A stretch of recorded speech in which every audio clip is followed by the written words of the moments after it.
जय हिंद, नमस्कार। अग्निपथ योजना को लेकर कभी एक साथ इतना शोर होता है कि हर तरफ उसी की गूंज सुनाई देती है, तो कभी इसका शोर एकदम से शांत सा हो जाता है। और इस बार अग्निपथ योजना को लेकर ठंडा पड़ते इस माहौल को अर्धसैनिक बलों में 10% आरक्षण देने की घोषणा से जोड़कर देखा जा रहा है।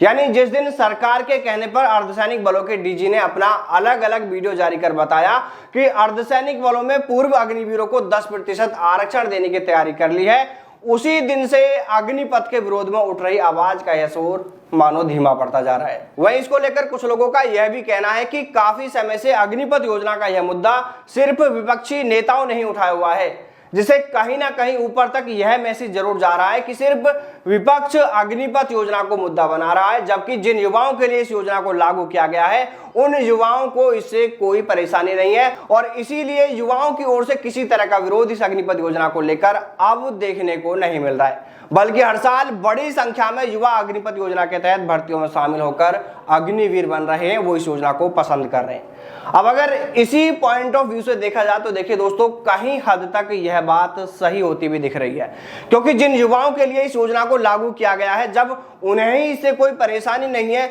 वो युवा लगातार इस योजना के तहत भर्तियों में शामिल होकर अग्निवीर बन रहे हैं और युवाओं की ओर से अब किसी तरह का कोई विरोध इस अग्निपथ योजना को लेकर देखने को नहीं मिल रहा है, तब तो फिर यही कहा जाएगा ना कि सिर्फ विपक्ष ही इसे राजनीतिक मुद्दा बना रहा है, युवाओं को इससे कोई परेशानी नहीं है। हालांकि सच ये नहीं है और ये हम भी जानते हैं कि सच ये बिल्कुल भी नहीं है, बल्कि सच तो यह है कि युवाओं को इस योजना से बहुत परेशानी है और वो इस योजना को बिल्कुल भी पसंद नहीं करते हैं और तमाम युवा यह भी चाहते हैं कि इस योजना को वापस ले लिया जाए और फिर से सेना में परमानेंट भर्ती प्रक्रिया शुरू कर दी जाए।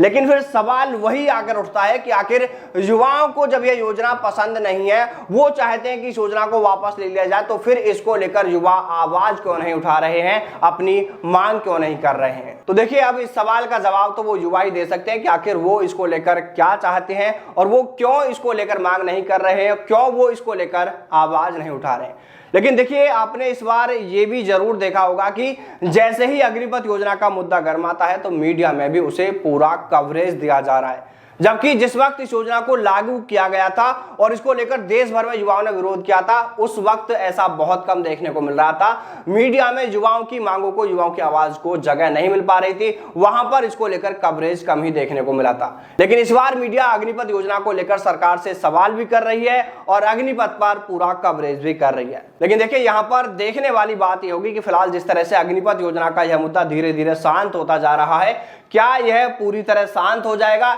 या फिर इसको लेकर फिर एक बार शोर तेज होगा। खैर देखिए, ये तो वक्त ही बताएगा, लेकिन इतना जरूर है कि जैसे जैसे अग्निपथ का यह शोर धीमा पड़ता जाएगा, सरकार को इससे कहीं हद तक, बहुत हद तक राहत जरूर मिलती जाएगी, क्योंकि सरकार यही तो चाहती है कि इस मुद्दे पर कोई आवाज ना उठाए, कोई इस मुद्दे पर बात ना करे। सरकार यही तो चाह रही है। और देखिए, वैसे सरकार ने इसको लेकर अर्धसैनिक बलों में आरक्षण देने की जो चाल चली है, वो चाल भी कहीं हद तक सही साबित होती दिख रही है, सरकार के लिए मानो काम कर रही है। बाकी दोस्तों, देखने वाली बात अब यही है कि आखिर अग्निपथ योजना को लेकर अंत में क्या होता है, क्या इस योजना को वापस लिया भी जाएगा या फिर यह योजना विवादों के बीच यूं ही चलती रहेगी। दोस्तों, आप इसको लेकर क्या सोचते हैं, आपकी राय कमेंट करके बताएं। जय हिंद, जय भारत, वंदे मातरम।